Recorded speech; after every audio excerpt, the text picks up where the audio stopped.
Traffic, ayun naglakad na si Aaron, oh. Pinababa ko na kasi ang traffic dito sa sinusundan namin papuntang school. Baba na siya. Ayan. Medyo late na nga siya, Diyos ko. Pero hindi pa naman daw siya late.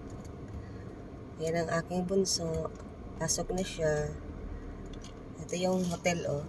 Bayleaf Hotel. Ayan yung school nila. Ayan na.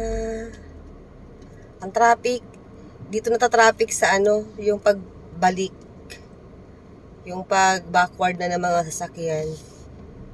Kaya, pinababa ko na. Saan na ba yung anak ko? Natabunan na.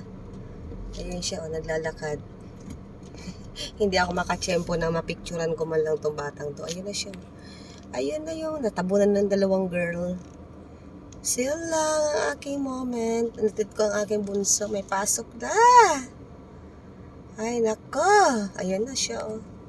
Ayun na. Layo na ng anak ko.